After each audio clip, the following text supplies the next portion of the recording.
Welcome back. So I'm just going to say straight up at the start, the neighborhood's noisy today. Our house is noisy, so hopefully there won't be a bunch of noises in the background during this video. At any rate, we're going to talk about the Philadelphia Flyers as I resume the season previews today. Yesterday was a cool down day. I did not post any videos, but today we're back. We're talking about the Philadelphia Flyers. The Flyers, it's an interesting team to look at because it feels like they overachieved a little bit this past season. They very nearly made the playoffs. And so, are there expectations? This was a team that almost made the playoffs. Now they've added Michkov. One of the issues they had this past season was goal scoring, so that should help with that. But will it be enough? So, looking back to 2014, 2015, and extrapolating it until now, Claude Giroux, the leading scorer over the last 10 seasons, 613 games, 174 goals, 361 assists, 535 points. Jacob Voracek, 546 games played, 119 goals, 341 assists, 460 points. Sean Couturier, who will be looking to bounce back from an off season, 611 games, 168 goals, 267 assists, 435 points. Travis Konechny, 586 games played, 175 goals, 233 assists, 408 points. Scott Laughton, 620 games played, 101 goals, 147 assists, 248 points. Wayne Simmons, 387 games played, 131 goals, 110 assists, 241 points. Ivan Provorov, 554 games, 68 goals, 160 assists, 228 points. Shane Gostisbehere, 398 games played, 62 goals, 162 assists, 224 points. James Van Riemsdyk, 343 games, 101 goals, 99 assists, 200 points. And Travis Sanheim rounds out the top 10, 517 games played, 48 goals, 143 assists, 191 points. Over the last 10 years as well, looking at their goaltenders, Carter Hart with the most wins, a record of 96, 93, and 29. Steve Mason, 67, 58, and 29. Brian Elliott, 65, 38, and 14. Michael Neuwirth, 39, 30, and 9. And Sam Ersson, 29, 22, and 7. So the goaltending is going to be a question mark this season. We know this. We'll talk about it more as we go along here. Over their last 5 seasons in points, they have a .499 points percentage. That's 21st. Their goals for per game, 25th at 2.82 goals scored per game. Goals against per game, 3.28, which is 22nd. Power plays, 15.8%, 32nd. The power play's been an issue for Philly for a very long time. That rookie, Matvei Michkov, maybe he'll help to turn things around a bit there. On the penalty kill, 22nd overall at 78%, which is well below what it was this past season. Because this past season, they were actually 20th in points percentage, but the 530 points percentage, much better than their total over the last 5 years, which is 499. Goals scored per game, also 2.82, 27th overall. Goals against per game, 3.15, that's 19th. So they're going to need to bring the goals down a little bit as well, at least the goals against, to bring the goals for up a little bit. Their power play was dead last at 12.2%, and it wasn't good. Objectively, subjectively, over-objectively, sure. No matter what standard you're using, it was a bad power play. Their penalty kill, 4th at 83.4%. So their penalty kill was excellent. Their power play was non-existent. And this was an issue for Philadelphia this year. It absolutely cost them games. So if you believe this team can be as good as last year and their power play can click, maybe they're a surprise team that gets above the line. That being said, their top 10 scorers for this season, Travis Konechny, 76 games, 33 goals, 35 assists, 68 points. Owen Tippett, 78 games, 28 goals, 25 assists, 53 points. Joel Farabee, 82 games, 22 goals, 28 assists, 50 points. Travis Sanheim, 81 games, 10 goals, 34 assists, 44 points. Morgan Frost, 71 games, 13 goals, 28 assists, 41 points. Scott Laughton, 82 games, 13 goals, 26 assists, 39 points. Sean Couturier, as I previously mentioned, is going to look to bounce back from these numbers. 74 games, 11 goals, 27 assists, 38 points. Tyson Forster, 77 games, 20 goals, 13 assists, 33 points. He could certainly produce more than that. Cam York, 82 games, 10 goals, 20 assists, 30 points. Cam Atkinson, who's moved on, 70 games, 13 goals, 15 assists, 28 points. So Atkinson had a rough year. He moves on, and hopefully he has a better season, but for Philadelphia, some changes up front as a result. Their top two goaltenders this past season in terms of wins, Ersson ended up 23-19-7, an 890 save percentage, 4 shutouts. Ersson could be really, really good for short stretches, but his overall numbers weren't great. Hart was 12-9-3, 906 save percentage, 1 shutout. And pending the criminal case in Canada, he sits without a contract, as does other players, unless they've signed KHL contracts, which Carter Hart has not. So rookie watch, I put Matvei Michkov up here because obviously he's the one to keep an eye on. He's the favorite to win the Calder this year. And I put Emil Andre up there just because I think he's a good young defenseman. There's always the chance you're going to have injuries in your top 6. Maybe they give Andre a look. So their top 12 forwards, again, Tyson Forster, his numbers may come up.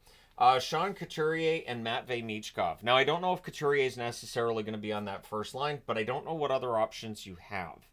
Lawton and Frost, not a lot of production there either. This is definitely a spot of weakness in the Philadelphia Flyers, is really top scoring centers.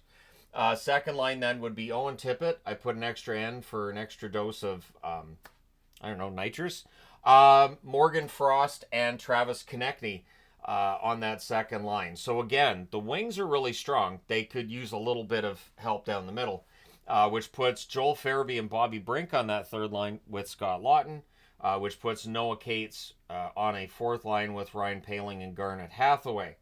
Now the extras on this team, Anthony Richard, Rhett Gardner, Jet Luchenko I put down there, although it's highly unlikely he sees time this year with Philadelphia.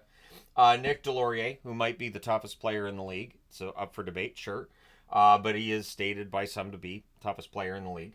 Oscar Eklund, who's 26 years of age. Maybe he ends up getting into some games. Ole Luxell and Samu Tuamala as well in the depth chart for the Philadelphia Flyers. Then we get to the blue line.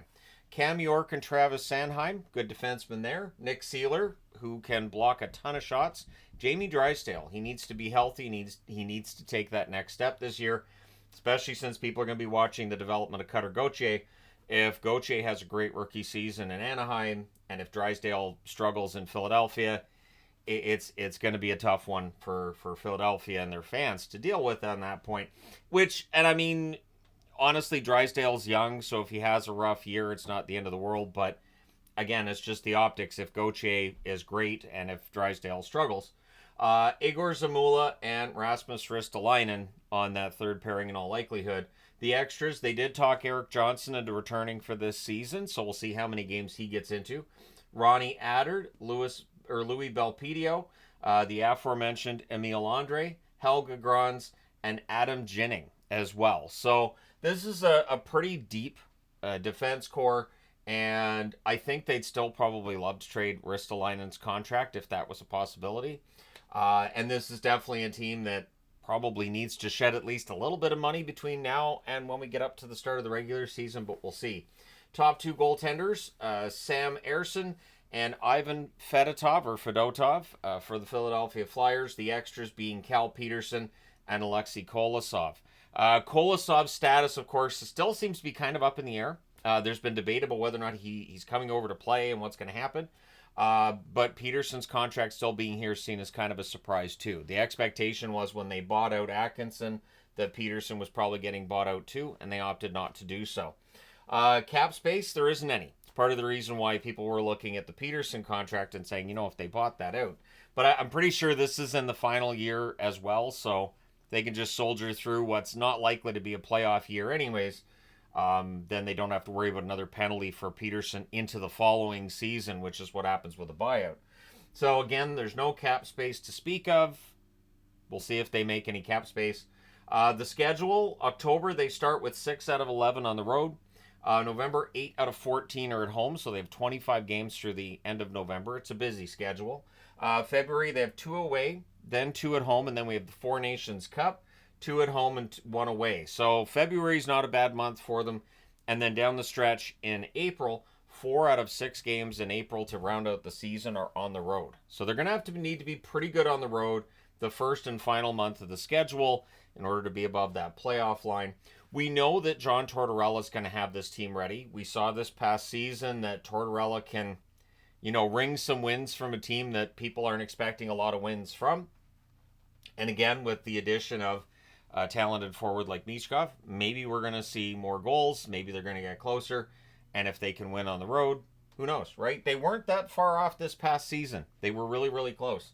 The Stanley Cup odds reflect that they missed the playoffs. Plus 7,500 in terms of Stanley Cup odds. So they have some of the longer odds in the National Hockey League.